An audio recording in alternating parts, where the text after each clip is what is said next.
ये कठिन दौर है। पानी यहां से भी आ रहा है, पानी वहां से भी आ रहा है और पानी हमारे लोगों की आंखों में भी है। वो पानी, जिस पानी को सूखने में अभी कुछ समय और लगेगा, लेकिन मेरा विश्वास अटल है कि वो पानी सूखेगा और हमारे लोगों की आंखों में भी खुशहाली के आंसू आएंगे। मेरी बात को आप याद रखना।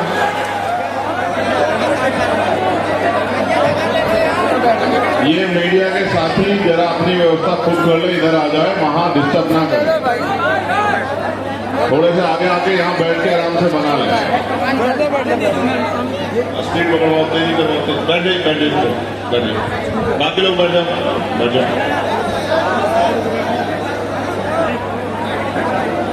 सबसे पहले तो मैं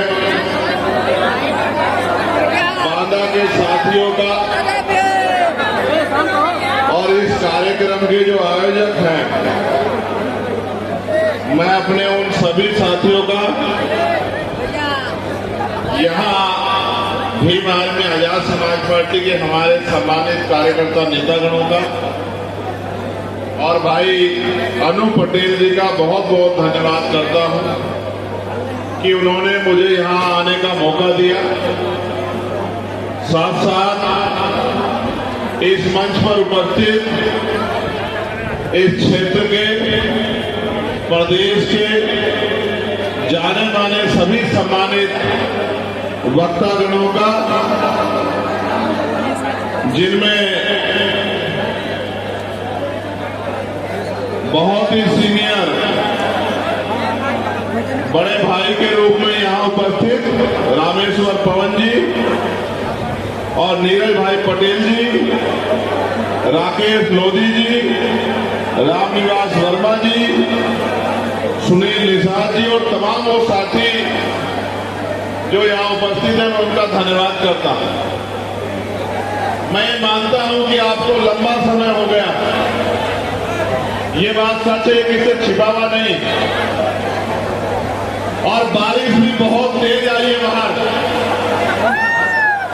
ये भी मैं देख पा रहा हूं, लेकिन दुनिया की कोई बारिश, दुनिया की कोई आंधी, दुनिया का कोई तूफान आने वाले समय में बहुजन समाज का रास्ता नहीं रोक सकता।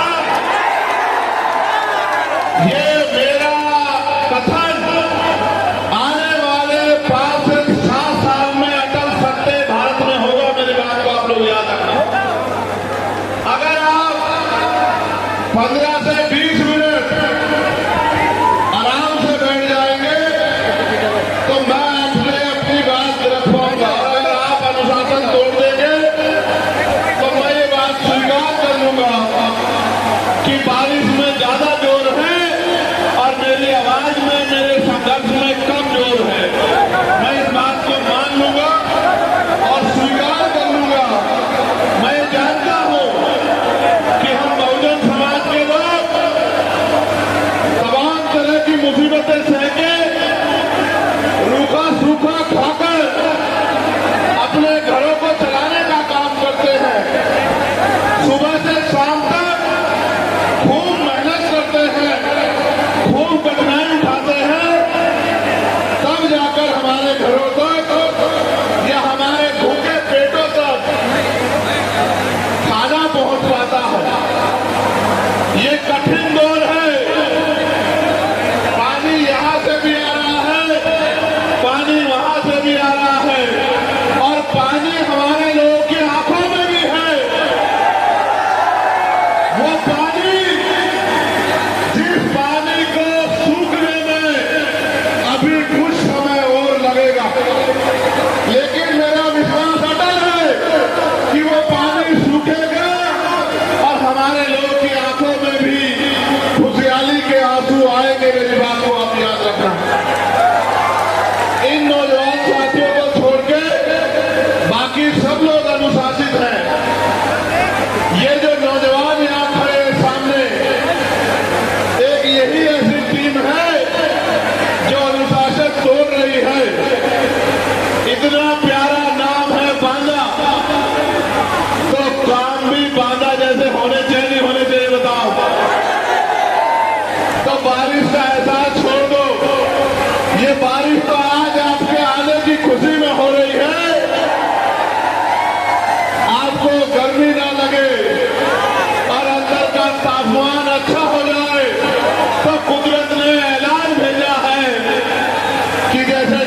भाई ने जब कहा कि ये बहुजन आंदोलन की सबसे मजबूत धरती होगी, तो ये बारिश गवाही दे रही है कि आने वाली फसल भी शानदार होगी, बहुजन समाज के लिए ताकतवर होगी। सम्मानित साथियों, अपनी बात को शुरू करते हुए मैं बहुजन समाज में जन्मे सभी संतों, गुरुओं और महान पुरुषों को नमन करता हूं। मैं नमन इसलिए करता हूं कि मैं उनके योगदान को याद रखना चाहता हूं, क्योंकि बाबा साहब अम्बेडकर ने कहा है कि जो कौम अपना इतिहास नहीं जानती वो कभी भविष्य का निर्माण नहीं कर सकती है। और इतिहास को जानने के लिए इतिहास को पढ़ना पड़ेगा, और मैं आज आपको इतिहास के पन्नों में ले चलूंगा। सर्वप्रथम तो जिन महान पुरुषों की जयंती में हम लोग कार्यक्रम मना रहे हैं, महामना भारतीय राजनीति के कबीर कहे जाने वाले विश्वधर रामस्वरूप वर्मा जी, और जिनकी आज जयंती है, जिनकी वजह से 52% पिछड़े वर्गों के घरों में तरक्की का चिराग जला, मैं मान्यवर बीबी मंडल जी को भी नमन करता हूं।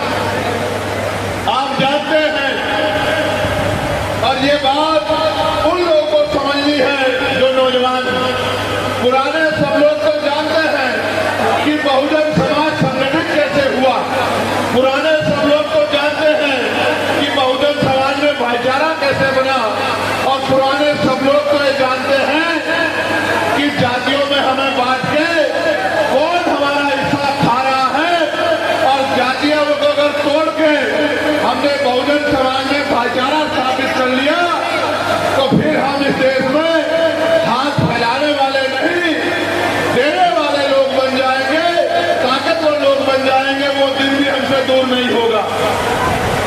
सम्मानित साथियों, मैं आज याद करता हूं बाबू जगदेव प्रसाद कुशवाहा को, मैं आज याद करता हूं जननायक कपूरी ठाकुर को, मैं आज याद करता हूं बाबू सिद्धराज चौरसिया जी को, मैं आज याद करता हूं संत रामदेव प्रजापति जी को, मैं आज याद करता हूं संत गाडगे जी महाराज को, मैं आज याद करता हूं नारायण गुरु को। और जब तक पेरियार ललित यादव, टीवी पेरियार रामानाथन स्वामी जैसे महान पुरुषों का नाम नहीं आएगा, और उनके साथ साथ राष्ट्रपिता ज्योतिबा फूले, छत्रपति साहू जी महाराज और डॉक्टर बाबा साहब अम्बेडकर और माननीय काशीराम साहब का नाम नहीं आएगा, ये परिवार बहुजन परिवार एकजुट नहीं होता। इतिहास को याद करो साथियों, बहुत अच्छे अच्छे वक्ता आपके यहाँ मौजूद है। जब आप इतिहास को याद करोगे तो सबसे पहले जिन लोगों ने कमजोर वर्ग के लोगों को शिक्षा और संघर्ष का रास्ता दिखाया, उनमें सबसे बड़ा नाम अगर किसी का आता है तो राष्ट्रपिता ज्योतिबा फूले का आता है, मां सावित्रीबाई फूले का आता है, छत्रपति साहू जी महाराज का आता है। राष्ट्रपिता जाति ज्योतिबा फूले आज के समय में पिछड़ी जाति के रूप में जाने जाते हैं कि वो पिछड़ी जाति से आते हैं जाति व्यवस्था में, और मौर्य, शाक्य, कुशवा, सैनी, ये तमाम उनका वंश है। लेकिन उन्होंने तो अछूतों को, वंचितों को शिक्षित करने का काम किया, उन्हें अपने परिवार मान के पढ़ाने का, आगे बढ़ाने का काम किया। ऐसे ही कुर्मी वंश में जन्मे छत्रपति साहू जी महाराज ने भी टीवी वर्गों को 1902 में आरक्षण की व्यवस्था कराकर मुख्य धारा में लाने का काम किया। जब 1902 में उन्होंने व्यवस्था कराई, तब ऑपरेस कम्युनिटी यानी कि बैकवर्ड के नाम से हम लोग जाने जाते थे, फिर इस आंदोलन को महामना रामस्वरूप वर्मा जी ने, बीबी मंडल जी ने, सर छोटू राम ने, महाराज सिंह भारती जी ने, बाबू सिंह चौरसिया जी ने, सतरामप्रिय प्रजापति जी ने, उनके समकालीन बहुत सारे महान पुरुषों ने इस आंदोलन को चलाने का काम किया। मैंने जिनके नाम लिए हैं वो सब आज की जाति व्यवस्था में पिछड़ी जाति से आते हैं। तो यानी कि जो अधिकार आज हमें मिले हैं उसमें हमारे इस परिवार का बहुत बड़ा योगदान है। उन्होंने तब आगे बढ़ के इस आंदोलन को चलाने का काम किया और फिर बाबा साहब अम्बेडकर ने, मान्यवर दीना भाना वाल्मीकि जी ने, मान्यवर काशीराम साहब ने उस आंदोलन को कामयाबी के रास्ते में ले जाने का काम किया। साहित्य के रूप में सत्य ओम प्रकाश वाल्मीकि जी हो, यह तमाम बहुत सारे साहित्यकार हो जिन्होंने हमें रास्ता दिखाया। आप ये महसूस करो, अगर वो आपका परिवार ना होता तो आपकी तरक्की के लिए संघर्ष क्यों करता? उन्होंने संघर्ष किया, उसकी वजह से आज हम लोग यहाँ खड़े हैं। और अगर आज ये सब पीढ़ी मिलके भाईचारा बना के, एकता बना के संघर्ष करेगी तो आने वाले समय में इनकी आंखों में ना आंसू होंगे, ना इनके साथ जुर्म जाति कोई कर पाएगा। सम्मानित साथियों, आज का जो टॉपिक है वो जातिवाद जनगणना है। और जातिवाद जनगणना क्यों होनी चाहिए, इस बात को समझने के लिए समझिए कि दुश्मन बड़ा चालाक है। रामेश्वर पवन जी, आपने अपनी बात को जब रखा, मैं सुन रहा था और आपने महामना रामसूख वर्मा जी के लिए कहा कि उनका नारा था कि राष्ट्रपति की या हो मजदूर की संतान और सबको शिक्षा एक समान। और आपको याद होगा, मैंने पार्लियामेंट में इस बात को और मजबूती से उठाया और मैंने ये कहा कि शिक्षा व्यवस्था में तब सुधार होगा जब चाहे राष्ट्रपति हो, प्राइम मिनिस्टर हो, राज्यपाल हो, केंद्रीय मंत्री हो, स्टेट का मुख्यमंत्री हो, स्टेट का मिनिस्टर हो, क्लास 1 का अफसर हो, क्लास 2 का अफसर हो, क्लास 4 का अफसर हो, विधायक हो, सांसद हो, प्रधान तक जो भी अभिनेता हो जो सरकारी सुरक्षा ले रहा है, सरकारी सहायता ले रहा है, सरकारी पदों पे बैठा है, उनके बच्चों को सरकारी स्कूल में पढ़ाना चाहिए। जब एक टेबल पे एक तरफ मंत्री जी का बेटा बैठा होगा, उसके बराबर में किसान का बेटा बैठा होगा, उसके बराबर में मजदूर का बेटा बैठा होगा, उसके बराबर में डीएम का बेटा बैठा होगा, उसके बराबर में आईपीएस का बेटा बैठा होगा, तो बताओ स्कूल में शिक्षा आएगी या नहीं आएगी? और ये किसका नारा था? ये महामना रामसूख वर्मा जी का नारा था। उनका अनुयायी होने के नाते, अध्यक्ष संघी होने के नाते मैंने पूरी ताकत से पार्लियामेंट में इस नारे को उठाने का काम किया, क्योंकि मैं मानता हूं कि हमारे महान पुरुषों ने जो बातें कही वो हल्की बातें नहीं। जिस तरह से बाहर की बारिश रुक गई, दुश्मन का काफिला ने आपकी एकता के आगे ऐसे ही रुक जाएगा। बहादुर, याद रखो मेरी बात को, आपकी एकता का कोई तोड़ नहीं है। जिस दिन 85% बहुजन एक हो गया, उस दिन देश में आपका राज होगा। जिस दिन आपका राज होगा तो नीति आप लोग बनाएंगे, और जिस दिन नीति आप लोग बनाएंगे तो किसी का मकान टूटा हुआ नहीं होगा, किसी के घर में सुख सुविधा की कमी नहीं होगी, किसी को अपनी जमीन गिरवी नहीं रखनी पड़ेगी, किसी के साथ जुर्म जाति नहीं होगी। ये तभी होगा जब आप भाईचारा बनाओ। साथ साथ जब जाति और जनगणना की बात होगी तो मैंने पार्लियामेंट में हर भाषण में जाति और जनगणना होनी चाहिए इस बात को उठाने का काम किया है। मैं किसी में कटाक्ष नहीं करना चाहता, ये मेरा काम नहीं है, ना मेरे पास समय है।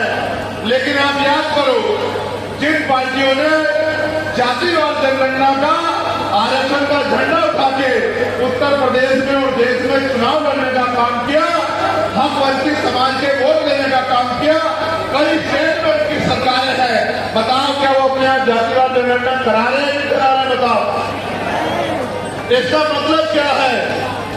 इसका मतलब ये है, निषेध भाई अपने बातें अपने विचारों में सुनाते हैं कि बहेलिया आएगा, जान मिटाएगा। इस बात को समझो, उनको अपने वोट करिए,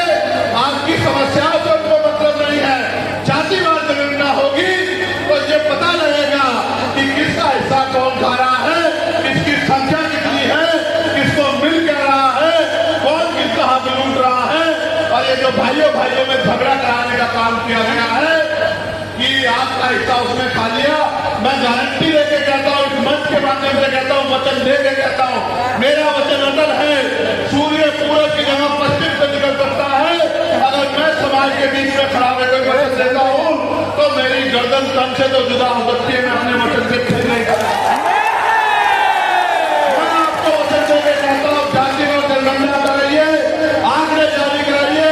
अगर शेड्यूल कास्ट में किसी भी जाति ने किसी और का हक खाया होगा, मैं गारंटी लेता हूं कि सूद समेत उस जाति को उसका अधिकार दिलाने का काम हम लोग करेंगे।